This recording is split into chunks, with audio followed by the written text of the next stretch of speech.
restez avec nous, mesdames et messieurs, pour la suite de cette première partie de 2 heures de news. Nous venions de recevoir Diane Azama. C'est le tour, cette fois-ci, de l'honorable député national. Il est de l'opposition UDPS, Serge Mayamba. Bonsoir. Bonsoir. Et à ma gauche, ou sinon à votre droite, vous avez Jean-Jacques Mamba, il est porte-parole du MLC. Bonsoir. Bonsoir. Merci. Avec eux, nous allons nous entretenir sur ce qu'on appelle aujourd'hui controverse, voulais-je dire, à l'opposition par rapport à la tenue du dialogue national. Vous le savez bien, le chef de l'État Joseph Kabila Kabange a eu à initier, n'est-ce pas, des concertations en prélude du dialogue national qui est envisagé. Mais aujourd'hui, l'opposition semble être divisée sur ce dossier. Il y en a ceux qui sont pour la tenue du dialogue national. D'autres estiment que c'est inopportun aujourd'hui parce que le dialogue, on en a eu déjà. Il n'y a toujours pas eu de solution. Eh bien, nous allons recevoir ou sinon avoir le point de vue de chaque parti aujourd'hui. Le point de vue de l'honorable Serge Mayamba, il est de l'UDPS, je le rappelle. Et le point de vue de Jean-Jacques Mamba, il est le porte-parole du MLC. Honorable Serge Mayamba, le dialogue national au jour d'aujourd'hui, c'est vraiment opportun. Oui, merci beaucoup pour la question. Je profite de l'occasion pour saluer et dire merci aux téléspectateurs qui nous suivent. En fait, parler de l'opportunité du dialogue, je ne me permettrai pas de le lier au contexte actuel, mais je ferai tout simplement un exercice consistant à renvoyer tous ceux que nous suivent aux valeurs auxquelles notre République a adhéré depuis quelques années. Je crois qu'aujourd'hui nous sommes en train d'avancer en âge, mais très jeunes, nous avons appris qu'il y avait nécessité pour ce pays de démocratiser le fonctionnement de ses institutions et la vie de toute la nation. Donc par conséquent, nous avons noté que la République avait agréé son intégration dans les valeurs promues par la démocratie. Et le dialogue figure parmi les plus grands piliers de la démocratie. Donc, en mon sens, s'il faut parler de dialogue dans une république, il ne faut pas tout simplement se plier à une question d'actualité, mais il faut considérer que il est tout à fait normal que les acteurs impliqués dans la gestion du pays, aussi bien en tant que gouvernement qu'en tant que contrepoids, puissent faire du dialogue leur première valeur. Parce que comme on dit, du choc des idées jaillit la lumière, donc il est tout à fait normal que des gens qui vivent parfois des contradictions puissent se retrouver et parler des choses qui les concernent eux-mêmes parce que appartenant à un même pays. Parce qu'appartenant à un même pays, dialogue, c'est le plus grand pilier de la démocratie, vous venez de le dire. Jean-Jacques Mamba, vous êtes du même point de vue que Serge Mayamba? Malheureusement, non. J'ai beaucoup d'estime pour Monsieur Serge, que je suis. C'est peut-être la première fois que j'ai l'occasion d'être avec lui. Nous avons une position qui est tout à fait différente, nous le MLC, parce que nous avions dit non au dialogue. Et je pense qu'au sein de l'opposition, il y a maintenant nécessité, et je crois que c'est une nécessité accrue, d'harmoniser les points de vue, parce que la population est déroutée. En ce qui concerne l'UDPS, parce qu'elle a pris une position qui est tout à fait asynchrone, en disant qu'il faut dialoguer. D'ailleurs, M. Mayamba est en train d'expliquer ici que ça fait partie de nos valeurs. Mais j'aimerais quand même rappeler quelques faits, et quelques faits qui militent à renforcer finalement notre position par rapport à ce refus. En prenant le cas de l'UDPS, vous prenez par exemple les élections de 2006, M. Etienne Tshisekedi, pour lequel le MLC a beaucoup de respect, avait refusé de participer à ces élections, prétextant que les conditions n'étaient pas réunies. Alors qu'à l'époque, nous savions très bien qu'il y avait le fort, il y avait vraiment une implication de la communauté internationale pour épiloguer l'accord, le 1+4 pour aller vers les élections. Ensuite, en 2011, alors que la situation était déjà détériorée, que la majorité avait choisi de passer de 2 tours à 1 tour, et qu'il y avait une implication moins importante de la communauté internationale, M. Tshisekedi, le président national de l'UDPS, s'engage pour aller dans les élections. Il arrive aux élections, c'est des élections chaotiques, il en sort perdant, il prête même serment et il demande à ce que, je reprends les termes, que M. Kabila, l'actuel chef de l'État, soit ligoté. Après cela, il est mis en résidence surveillée et il exclut tous les députés qui ont participé aux institutions. Donc tout ça, ce n'est pas du dialogue, tout ça, ce n'est pas une dialectique de dialogue, c'est une dialectique d'affront. Et pour terminer, après nous avons des concertations nationales, l'UDPS revient encore pour les concertations pour dire écoutez, nous n'allons pas participer aux concertations, alors qu'à cette époque-là, nous avions assez de temps pour pousser le gouvernement à organiser les élections. Et puis maintenant, nous épiloguons à un moment où le gouvernement nous a démontré, et même M. Matata était là à la Cour constitutionnelle pour dire qu'il n'y avait pas de moyens pour organiser les élections, notamment celle des gouverneurs, que l'UDPS prend une position que je qualifie d'incongrue en disant il faut maintenant dialoguer et que c'est la seule voie. Maintenant, la question est la suivante. Nous allons dialoguer, comme ils disent, j'ai suivi M. Félix Tshisekedi, et nous n'allons pas glisser. Lorsque vous allez discuter avec des personnes qui vous disent qu'ils n'ont pas d'argent, ce n'est pas le dialogue qui va créer l'argent, le budget pour organiser les élections. Cela veut dire que quelque part, nous allons leur discuter avec eux pour leur dire, bon, écoutez, il n'y a pas d'argent, qu'est-ce que nous allons faire? Il n'y a pas une autre solution en l'absence d'argent que de glisser. Or, comme c'est une faillite de l'État organisé, comme c'est quelque chose qui est organisé par la majorité pour ne pas organiser ces élections, aller participer pour nous, c'est une manière de cautionner finalement ce désordre organisé qui avait pour but de prolonger le mandat du chef de l'État. Donc, c'est tout à fait difficile pour la population aujourd'hui, vous avez bien vu les événements de Bruxelles, de suivre M. Etienne Tshisekedi, et je le répète, nous avons beaucoup de respect pour lui, lorsque sur 5 ou 6 ans, il nous emmène dans plusieurs positions. M. Mayamba qui est là. Vous vous attardez sur Tshisekedi. Il y a plusieurs personnes, j'allais parler de plateformes qui sont favorables au dialogue aujourd'hui, notamment Lissanga Bonganga, son groupe, Steve Mbika et les autres. Enfin, vous vous attardez beaucoup plus sur Tshisekedi. Vous avez un problème contre lui? Non, je peux vous expliquer. M. Tshisekedi, c'est un monument. Ouais. Et c'est une personne qui a un certain aura qu'on ne peut pas nier. C'est quand même 30 ans de lutte. Ça, c'est la première des raisons. La deuxième, c'est que l'UDP, c'est le premier parti de l'opposition. Ouais. Donc, lorsque vous parlez des plateformes avec M. Lissanga Bonganga et ainsi de suite, ça n'a rien à voir avec l'envergure ou l'ossature de l'UDP. Donc, un grand parti. L'UDP s'est accepté de dialoguer avec le gouvernement. Ça vous gêne fortement? Ça ne nous gêne pas, mais ça déroute même les gens de l'UDP. L'UDP s'est divisé dans la dynamique contre le glissement. Autant que le MLC est divisé. Je dis ceci, dans la dynamique contre le glissement, il y a des députés de l'UDP qui sont là. Ouais. Donc déjà au niveau de son parti, il n'arrive pas à gérer la question correctement. Le MLC également, fortement divisé. Non, par rapport au dialogue, nous avons dit non. Par rapport à cette question-là, il n'y a pas 2 groupes, il n'y a pas 3 groupes. Nous sommes avec l'UNC et plusieurs partis qui disent que c'est inopportun, c'est même presque inutile d'aller discuter avec des personnes qui ont organisé la faillite de l'État pour ne pas avoir des élections. Parce que finalement, on n'aura aucun résultat si ce n'est qu'un glissement et lorsque les intentions sont prêtées. Mais vous ne trouvez pas que le dialogue, c'est un cadre approprié pour se dire toutes ces vérités, et notamment parler des grandes questions du pays autour d'une table? En 2013, il y a eu les concertations nationales, elles n'ont pas été suivies. Les questions électorales ont été évoquées. Il fallait que la feuille de route soit suivie, exécutée par le chef de l'État et son équipe. Ils ne l'ont pas fait. Mais l'exécution est progressive.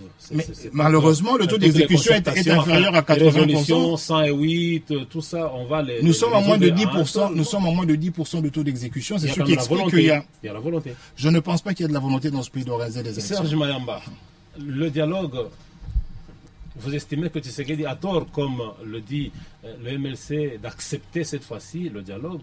Lui qui est prêté serment comme président de la République, il accepte aujourd'hui de fédérer autour d'une idéologie pour parler de questions du pays. La réponse ne peut qu'être non. Je voudrais faire observer, en même temps que les téléspectateurs qui nous suivent, qu'au moment où vous avez posé la question sur l'opportunité ou non du dialogue, vous avez vu que M. Mamba, mon interlocuteur, a intégré la question du dialogue dans une dynamique de jugement du président Tshisekedi. Moi, je voudrais tout simplement faire noter qu'aujourd'hui, nous sommes en train de vivre le véritable paradoxe de l'homme politique congolais, qui aujourd'hui demande une chose, demain en demande une autre. Je voudrais faire noter que l'UDPS a toujours été un parti du dialogue. Voilà pourquoi, quand l'UMLC a pris les armes, l'UDPS a continué avec une lutte qui privilégie le dialogue. C'était la lutte non armée. Quand l'UMLC, dans le cadre du M+4, a pris le pouvoir, avec le président Kabila, l'UDPS est resté en dehors. Mais je voudrais noter et faire noter, pour faire comprendre que l'UDPS demeure dans cette dynamique du dialogue, même parlant des élections de 2005 ou de 2006, l'UDPS a toujours dialogué dans le cadre des cadres de concertation qui ont été mis en place notamment par la MONUC à l'époque. j'avais des responsabilités qui m'amenaient à me retrouver sur une même table avec des gens qui ne partageaient pas la même vision des choses que l'UDPS. C'est pour cette raison d'ailleurs qu'en ce jour-ci, moi je ne peux pas me permettre de dire que l'opposition est divisée. Non, l'opposition n'est pas divisée. En fait, ce corps qu'on fait identifier comme opposition a toujours évolué avec ses contradictions.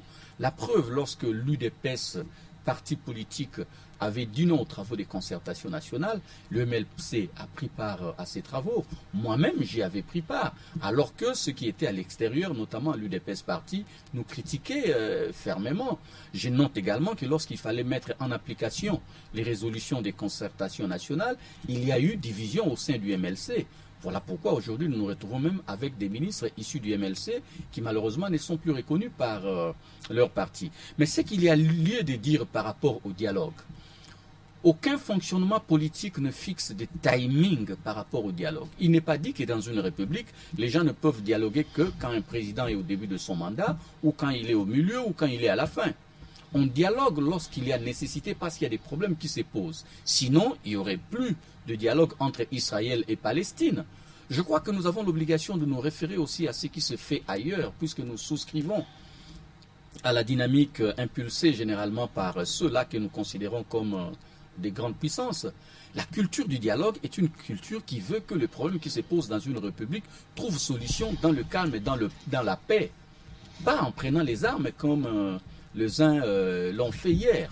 Donc si le président Tshisekedi avait considéré qu'il était président de la République, si le président Tshisekedi avait prêté serment, si le président Tshisekedi avait noté que le président Kabila ne pouvait pas être président de cette République, mais cela ne peut nullement empêcher à ce qu'aujourd'hui, celui-ci puisse dialoguer avec celui-là. La preuve, c'est que dans le cadre de ce dialogue, il y a pas mal de gens, je le note, qui sont en train de faire quoi que Tshisekedi a lancé le mot d'ordre de dialogue aujourd'hui. Mais la feuille de route de l'UDPS, la feuille de route du président Tshisekedi a été lancée depuis combien de temps? Et dans cette feuille de route, les points à débattre sur la question sont clairement définis. Donc je suis au regret de noter que certains Congolais sont en train de rechercher le contenu du dialogue en dehors de ce qui est même proposé par l'UDPS. Le plus important dans un dialogue politique est que les acteurs plutôt s'accordent sur la matière devant faire l'objet de leur dialogue. L'UDPS, à travers ses différents cadres, a bien dit on va dialoguer avec le président Kabila pour parler des problèmes du pays, notamment l'organisation future des élections apaisées, mais on ne sera pas au dialogue pour consacrer le glissement. Mais comment peut-on prêter des intentions aux gens qui définissent clairement leur cahier des charges? Moi, je crois qu'aujourd'hui, M. Pamphile, ce que nous devons noter, c'est que l'opinion doit aussi surtout noter, et qu'il y a beaucoup d'acteurs politiques de ce pays qui refusent tout simplement de vivre sous l'ombre de Tshisekedi. C'est ça la réalité. Parce que s'il faut dialoguer, on va se retrouver dans un cadre bipolarisé, comme on a vécu à l'époque de la conférence nationale, où il y aura d'un côté le président Joseph Kabila ainsi que sa famille politique, et de l'autre le président Tshisekedi ainsi que toutes les forces du changement. Alors aujourd'hui, tous ceux qui ont des engagements extra-Tshisekedi, tous ceux qui ont des engagements extra-UDPS, et là je cite des personnes qui sont même pas du MLC. Vous savez qu'aujourd'hui, il y a pas mal de Congolais qui se sont prononcés comme futurs candidats au présidentiel. Et c'est les gens qui ont pris contact avec certains acteurs politiques de ce pays qui ont du mal aujourd'hui à se retrouver avec Etienne Tshisekedi, de peur que cela ne puisse être considéré par leurs alliés actuels comme un soutien. En fait, ce sont tous ces gens-là qui disent non à Tshisekedi. À ceux-là, il faut ajouter tous ceux qui ont toujours été contre l'action politique de Tshisekedi et de l'UDPS depuis Mobutu. Tout à l'heure, mon interlocuteur a parlé des événements de Bruxelles, mais nous connaissons quels sont les vrais animateurs de cette dynamique. Ce sont ceux-là qui nous ont tués ici le 16 février 1992. Ce sont ceux-là qui ont fait échouer, qui ont empêché l'application des recommandations de la conférence nationale souveraine. Ce sont ceux-là qui ont juré que Tshisekedi ne prendra pas le pouvoir dans ce pays. Ce sont ceux-là qui ont eu à traquer la population de ce pays, qui ont ensanglanté ce pays et qui ont pris les armes alors que Tshisekedi continuait à prôner une lutte non violente. Moi, je suis de ceux qui pensent que nous avons l'obligation politique de laisser l'UDPS assumer son choix. Voilà, laissez l'UDPS assumer son choix, M. Jean-Jacques Mamba. Est-ce que vous estimez qu'il y a un autre cadre non, vous savez, approprié je suis... qui n'est pas donc, je suis un peu triste que nous n'ayons pas assez de temps parce que l'honorable Mayamba a dit des choses qui sont intéressantes, qui peuvent être tout à fait discutables et discutées. Je vais commencer par la dernière et je vais remonter rapidement. D'accord. J'étais personnellement à Bruxelles, donc je sais un peu ce qui s'est passé. Je connais toutes les factions des personnes qui ont marché contre le dialogue et contre M. Etienne Tshisekedi.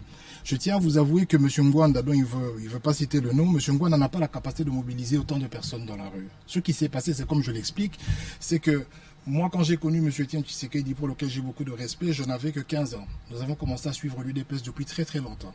Et je pense qu'il restera le père de la démocratie. Mais c'est vrai que ça fait les 10 dernières années, M. Tshisekedi a eu des positions asynchrones. C'est-à-dire qu'à un certain moment, il dit aux gens, écoutez, vous devez dormir comme des bébés. Le même jour où la veille, il vous dit, on doit arrêter M. Kabila. Arrêter, ce n'est pas du dialogue. Lorsqu'il dit, on va le ligoter, l'amener vivant, ce n'est pas du dialogue. Qu'est-ce que nous sommes en train de dire? À l'époque, lorsqu'on nous demandait le dialogue, il y avait nécessité, effectivement. Mais qu'est-ce que nous répondait la majorité? Que les institutions sont en place et que c'est inopportun. Ça, c'est M. Mende qui le disait, que ça ne servait à rien de dialoguer, tout fonctionnait. Maintenant, qui est demandeur du dialogue? Ce sont les mêmes institutions, entre guillemets, qui fonctionnent correctement, qui, dans une certaine mesure, cherchent un moyen de prolonger des choses qui devraient s'arrêter. Nous sommes en face d'une fatalité, c'est presque un mur. J'entends ici M. Mayamba qui parle qu'il n'y a pas de timing. Effectivement, il n'y a pas de timing. Mais lorsque la personne qui organise la faillite de l'État détermine un timing, ça devient dangereux. Vous vous imaginez? Vous dites à quelqu'un, écoutez, nous avons des problèmes dans ce pays, nous sommes en 2011 après les élections. La personne vous dit, moi je ne discute pas avec vous. Elle passe de 2 tours à 1 tour. Donc déjà, au niveau de la majorité ou de la légitimité du président élu, il n'y a pas un grand consensus.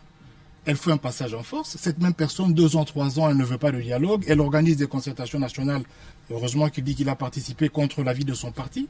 Et à un certain moment, alors qu'on vous dit que nous n'avons pas d'argent pour organiser les élections, ces personnes deviennent directement demandeuses de dialogue pour venir expliquer. En préambule, le chef de l'État dit, nous allons discuter du financement des élections parce qu'il n'y a pas d'argent. Nous allons discuter de l'enrôlement des nouveaux majeurs. Ce n'est pas dans les discussions qu'on va produire les moyens pour les élections. Dans les discussions, on viendra constater pour trouver comment est-ce qu'on trouve ces moyens. Mais ce que nous disons, c'est qu'accompagner une démarche vicieuse, parce que pour nous, la démarche du chef de l'État et de son gouvernement, c'est une démarche tout à fait vicieuse, accompagner une telle démarche, alors que nous avions des concertations qui avaient déjà expliqué et balayé l'ensemble de la vie de la nation, c'est quelque part cautionner ce que les gens redoutent. Et la colère de la population, soit à Bruxelles, c'est de se dire, mais pour quelle raison M. Tshisekedi, en ce moment bien précis, qu'est-ce qui le pousserait à aller discuter avec M. Kabila? Et donc, je rebondirai sur ce que M.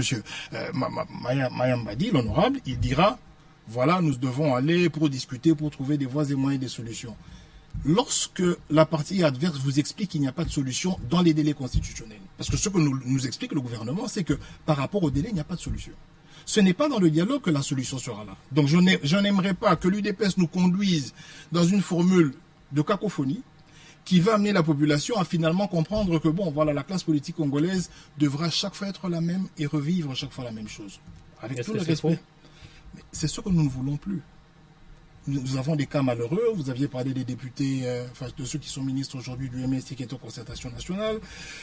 Monsieur Mayamba, l'honorable, ainsi que beaucoup d'entre eux ont été exclus de l'UDPS parce qu'ils avaient pris une position qui n'était pas la bonne, alors que finalement c'était le bon choix parce qu'il fallait participer aux institutions. Donc ce que je suis en train de dire, c'est que cette cacophonie-là doit cesser. Il faut qu'il y ait une ligne communicationnelle claire de l'UDPS. Lorsqu'ils disent non, c'est non. Et lorsque c'est oui, ce oui doit être motivé parce qu'à l'heure actuelle, ce n'est pas le cas. Selon vous, qu'est-ce qu'il faut faire pour sauver la RDC que vous considérez n'est pas... Nous devons avoir un état de responsabilité. On doit arrêter avec les constatations. C'est-à-dire que l'état de choses ou l'actualité ou les choses qui sont expliquées aujourd'hui ont des responsables. Nous devons voir comment est-ce que ces responsables-là doivent être mis de côté et être sanctionnés.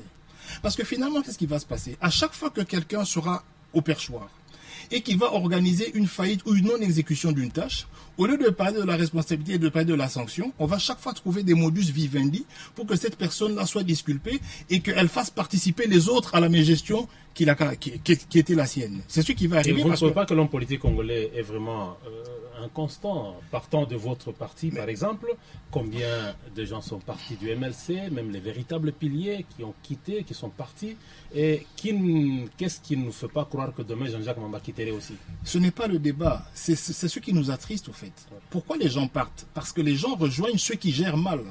C'est-à-dire que nous avons un gouvernement, un exécutif national qui gère mal les choses.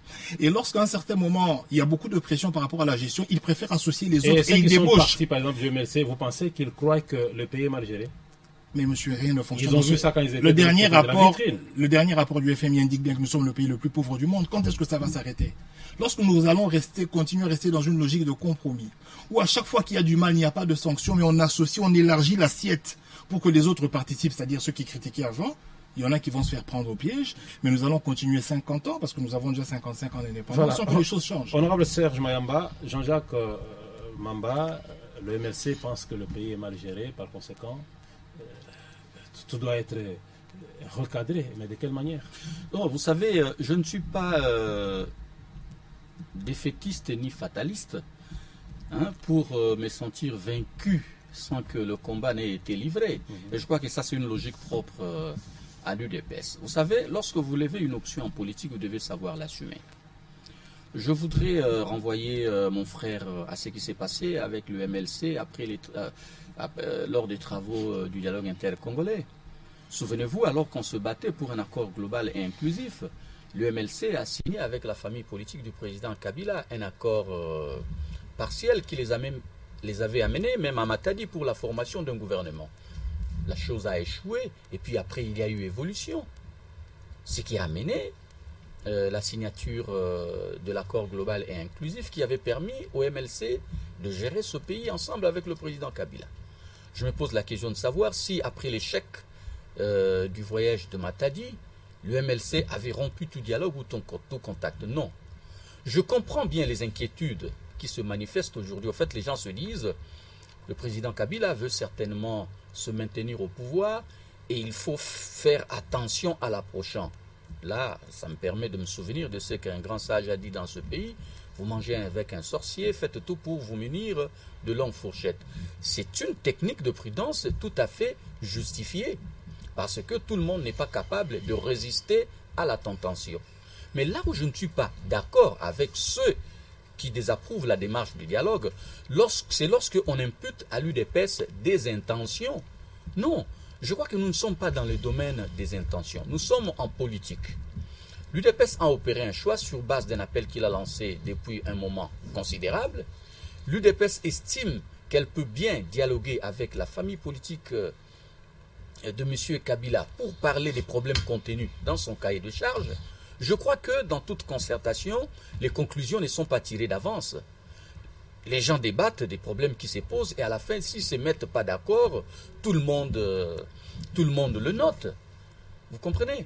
Donc, je crois que l'UDPS n'est pas devant, comme on appelle, un contrat d'adhésion. Non, il s'agit de discussions politiques. Si certains contenus des discussions ne sont pas agréés, mais l'UDPS assumera ses responsabilités. Ça va constituer en même temps votre mot de la fin. Oui. On va penser organiser peut-être un duel avec beaucoup plus de temps pour approfondir la matière. Merci beaucoup. Monsieur Mamba l'a dit, je crois que ça nous fera plaisir pour permettre à ceux qui nous suivent de comprendre nos différentes positions. Mais parlant de ce qui s'est passé à Bruxelles, vous savez, il est certes vrai que tous ceux qui se sont retrouvés dans la rue n'appartiennent pas à la dynamique de M. Ngbanda, mais en politique, la grande intelligence se retrouve du point de vue de la communication.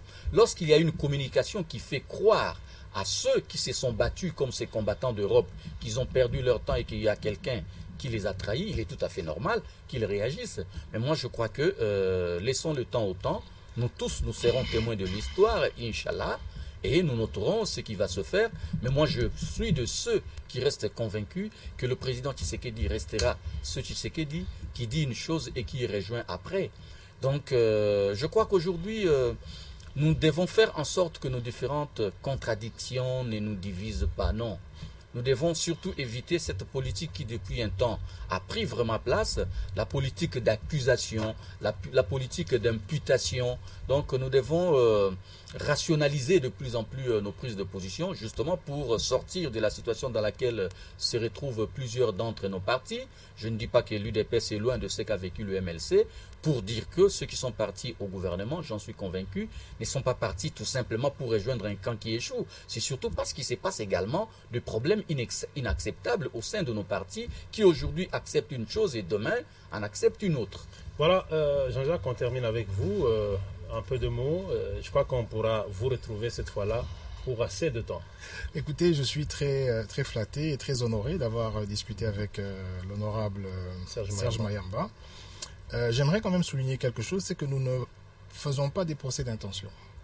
Nous sommes des politiciens, entre guillemets, on va dire ça comme ça. Nous faisons de la politique et nous savons lire les situations. Nous avions un calendrier électoral global qui a été publié, qui n'a pas été exécuté. M. Matata a été convoqué à la Cour constitutionnelle et il a clairement dit au cours de l'interview qu'il n'avait pas les moyens d'organiser les élections. Donc, aller dans ce dialogue-là, c'est déjà consacré et comprendre ou acquiescer la thèse selon laquelle ce pays est incapable d'organiser les élections dans le temps. Maintenant, la question, et comme on dit, on verra bien ce qui va se passer, c'est qu'est-ce qu'on va aller faire au dialogue? Aller écouter cette thèse ou est-ce qu'on va aller faire au dialogue? Aller dire, bon voilà, maintenant nous n'avons pas d'argent, qu'est-ce que nous faisons? Qui va répondre à cette question? Parce que les délais constitutionnels ne nous feront pas de cadeaux, il y a des dispositions verrouillées. Et si nous n'arrivons pas à établir plutôt un cadre de responsabilité pour mettre de côté toutes les personnes qui avaient en charge d'organiser ces élections durant les 4 ans en prévoyant des budgets, je pense que nous allons encore entrer dans des transitions, dans des mécanismes, les plus faibles vont tomber, mais vraiment c'est la population qui en souffrira parce que ça fait déjà plus de 10 ans qu'elle souffre et que le pays ne fait que s'engloutir. Voilà, mesdames et messieurs, ça en est fini ainsi pour cette première partie. Nous recevions pour vous Jean-Jacques Mamba, il est le porte-parole du MLC, le parti cher à Jean-Pierre Bemba Gombo qui se trouve être à la haie pour l'instant. Et Serge Mayamba, il est député national de l'UDPS. Vous sentez qu'il s'agit bien de... Tous deux sont de l'opposition. Nous avons pu entrer en matière en parlant de l'organisation, oui ou non, du dialogue, son importance, son intérêt. Eh bien, nous allons nous retrouver prochainement pour une autre session d'information. Juste le temps pour moi de vous laisser, Madame Suzy Kibira Omari, pour le compte de la grande édition du journal sur votre chaîne. Ne zappez pas donc, comme l'a toujours dit Mpezo Zanetti. Restez pour suivre Madame Suzy Kibira. Aussitôt après elle, vous aurez droit à des informations sportives avec le déplacement de l'équipe nationale qui quitte déjà la RDC demain pour Bangui où un match sera livré le dimanche contre l'équipe centrafricaine. Ils parleront également de nos équipes qui se trouvent être aux Jeux africains de Brazzaville, pourquoi pas, aux Jeux olympiques. D'ici là, portez-vous mesdames et messieurs, restons ensemble.